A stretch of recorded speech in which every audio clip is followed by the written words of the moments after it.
Welcome back to World of Warships Legends.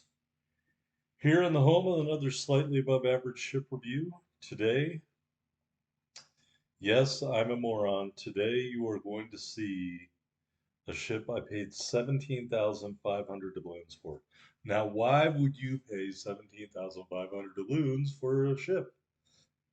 You know, because I bought a bunch of those stupid pumpkins and had some money, some balloons from that because I didn't win the super prize. So here we are with the Lo Yang. We are top tier. Played about 5 games in the Lo Yang. If you are looking for a ship that can carry matches, it is not this ship at all. Um, yeah, so we'll get into it. Sorry about the cut there. I did a time check during the game by accident. So, all right, Lo Yang, whatever this map's called, bunch of little islands. That's a good map for the Lo Yang. A map with a lot of islands. So you can see here our detectability 5.2 kilometers on the surface. We're using a double concealment inspiration. And of course, the Lo Yang's commander is the base commander, which still doesn't make a whole lot of sense to me, but whatever. It's a Benson with 4 turrets instead of 5, and a really kind of a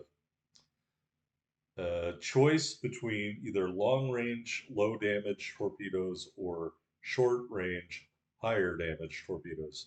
So we went with the short range, higher damage torpedoes.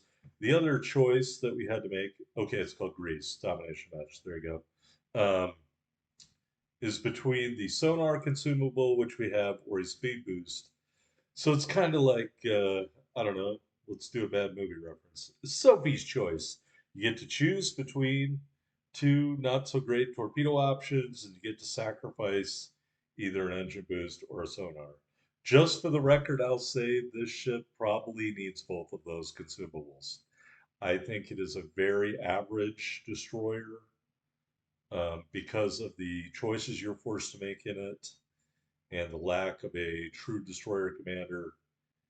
Um, if you were really waiting to get it, or you're somebody who has to have everybody's ship, or you're someone with roots in Pan Asia and you really want this ship, then by all means get it. If you want a ship that can carry a match, this ship is not it. All right, there's a Moss Tier 6 German destroyer. Um, he's going to come around the island here and we're going to have torpedoes waiting for him. I mean, I don't know why you would ever do this, but this guy's going to go ahead and do it. I'm going to be there to give him some hot torpedo love. Come on, Moss, come on over. Here, I'll send some more torpedoes just so you don't feel left out. And you can launch those at me all day long. I guess he does not have his sonar active, and that does not make any sense to me why. But one of these torpedoes is going to catch him on the tail end. Right there. First blood, devastating strike, kill number one. All right, so in the games that I've played so far with the Lo Yang, Lo Yan, whatever you want to call it, it is not going to have krakens falling out of the sky. It is a very middle of the road destroyer in its gameplay. It is a very middle of the road destroyer in terms of its ability to impact a match, in my opinion. All right, real quick, I'm busting out my calculator while we're hiding here and capping out this base.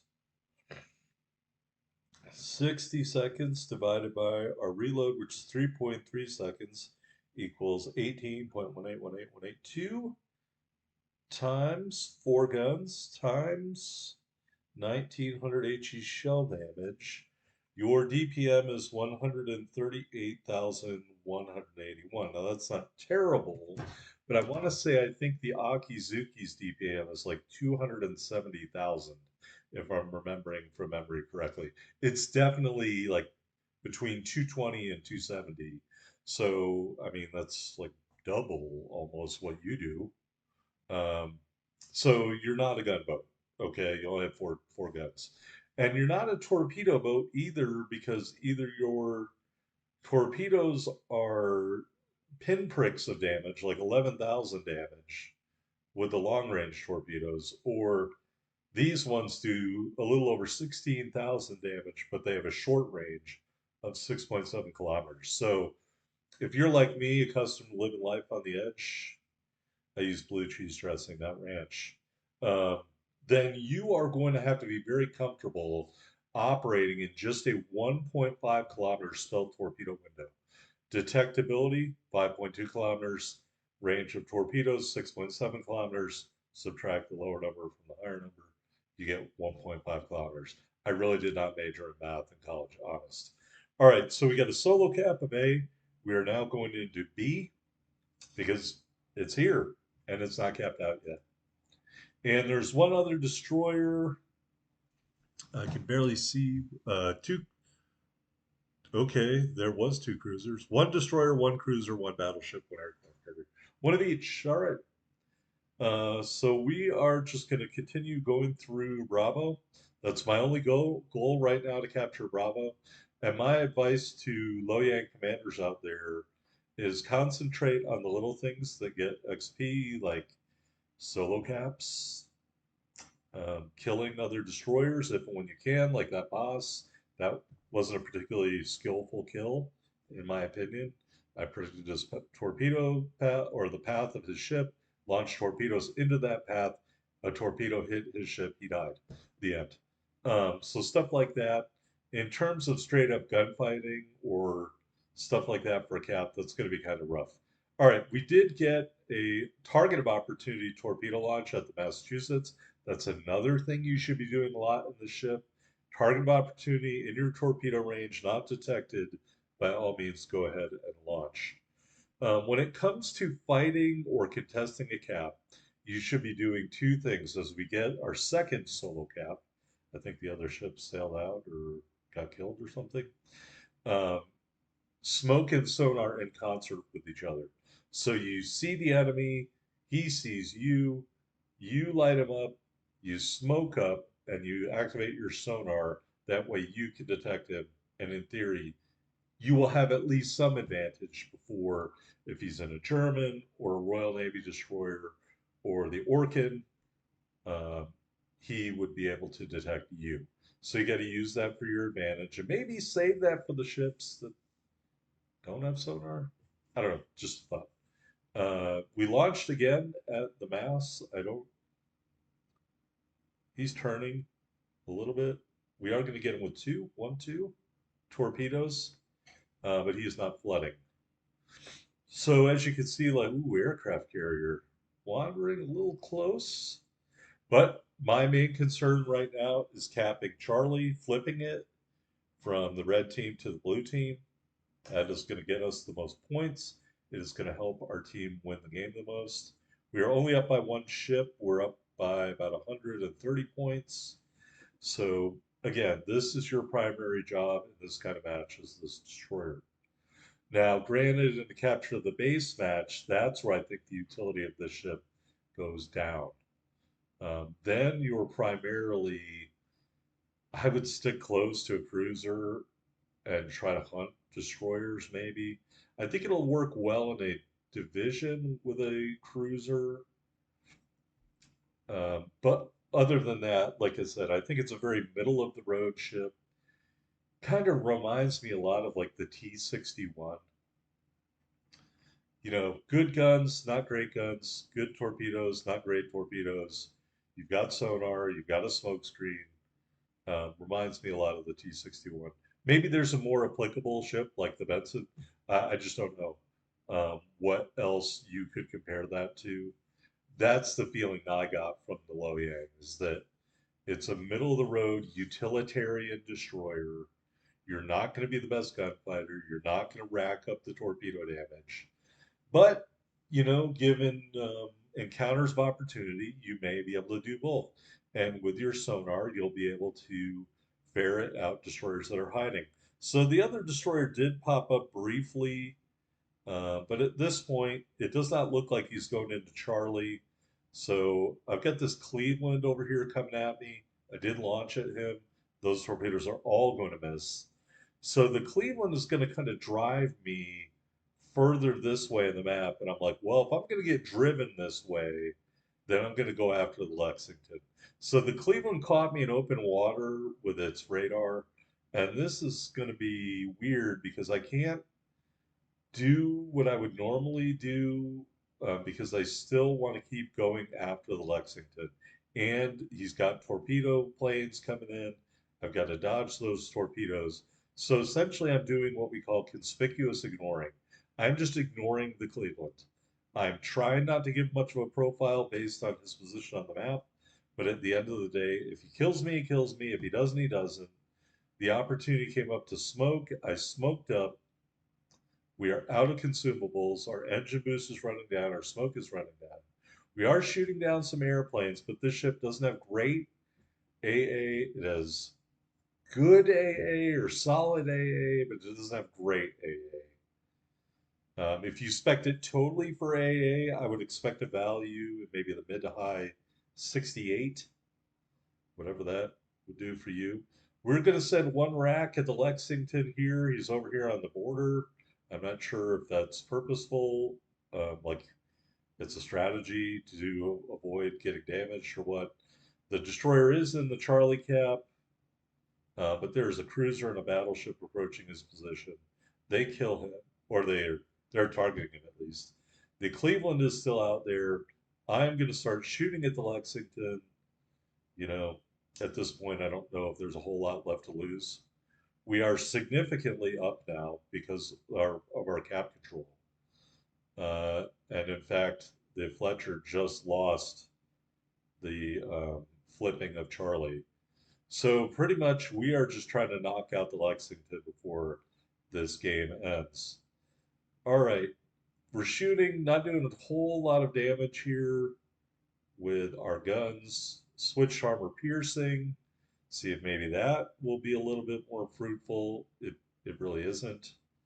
But we do get one, two, three, four torpedo strikes, and it still didn't finish them off. So this is what I'm talking about. I mean, even with the higher damage torpedoes, a kill is not necessarily assured with four torpedo strikes. So we do finish off the Lexington, get a big chunk of damage there. Now we're just going to go bow, turn towards the Cleveland, bow towards, and look, the Cleveland is going to kill me. Okay, I don't have any smoke. I don't have a speed boost. Um, my torpedoes are reloading. We are going to try to get some out, but they kill the Fletcher and the battle ends. All right, so there are definitely better damage games out there. Tactic Angel, I think, had a game over 100k damage. I don't remember what Zarkun or anybody else had. Sorry. We did get the devastating strike medal, the first blood medal, 84,000 plus damage, 7 torpedo strikes, 9 plane shot down, 2 kills, but the deciding factor those 3 solo caps. 433,000 plus silver, 6044 ship XP and commander XP. There we are at the top of the board in the low yang. 3099 with our 2 big kills. You are going to have to earn the XP by doing the base capping, the contesting of the caps, or the defending the caps, in my opinion, in this ship. All right, let's go to the port and look at the upgrades. Aiming system mod 1, propulsion mod 2, concealment system mod 1, all pretty standard. Slot 4, we went with the torpedo launchers. I'm not sure range or main battery reload would have done a lot for us. Here are the short range, high damage torpedoes. And there you can see the difference. If you do not install that upgrade, you do way less damage and your torpedoes go way slower, but they do get a significant range boost. So that choice is up to you. I like to do damage, so I bought that upgrade and installed it. All right, Low Yang, it's a Benson. It is the Benson, actually. 2 smoke consumables, 2 sonars. You could put the speed boost on there, but I wouldn't recommend it for the ship. I mean, the sonar is the reason you are getting this ship for the most part. That's your big advantage, 5.4 kilometer sonar. So I wouldn't choose anything else. We did run the common battle booster for speed, the Type 9 permanent camo. I didn't have any other flags, so you got the video game stay flag. Congrats. Only in a video game could you spend $60 on a fake ship. That was a real ship, but from another country. All right, 16,100 hit points with our build. You got those four 127 millimeter guns, 10.8 kilometer range, reload in 3.3 seconds, turn in 5.3 seconds. HE shells 1900 damage with a 7% fire chance, boosted by our commander choice. AP shells 2200 damage. You have to be very close for them to be useful. Torpedo launchers, two quintuple tube launchers, reload in 98.8 seconds. They do 16,633 damage, 6.7 kilometer range at 68 knots, and the detectability is 1,400 meters. The other other torpedoes are much stealthier but slower. There's your AA defense. Your guns are dual purpose. Like I said, I'm guessing you might be able to get that into the mid 60s if you went all in on AA. Maneuverability 39.1 knots, 570-meter turning circle. That high maneuverability must be due to the rudder shift. 5.2 kilometers detectability on the surface, 3 flat from the air, 2.6 when firing in smoke. All right, now let's take a look at the commander, the base commander, Ding Wushang. I would never advance a base commander unless you're using him in a multitude of ships more than level 12. I do have two that are higher than that. Von Essen, because I use them in Soviet battleships, and D'Artige du Fournet, because I use them in the French destroyers with the main battery reload booster. This guy's base trait is such a minuscule um, reduction in reload time. It would only be useful as an inspiration on the very longest reloading ships. And I can't imagine that somebody would try to max this guy out. We got Swirsky and Bay, again, the base trait. I just don't, it doesn't help you on this ship, that's for sure. You don't need it, 3.3 second reload. All right, we went with Burn It Down XXL, Look at Me Now, Back in Stock, Smoke on the Water, and Unstoppable. You do get a US smoke screen. That's great. I hope you enjoyed the video.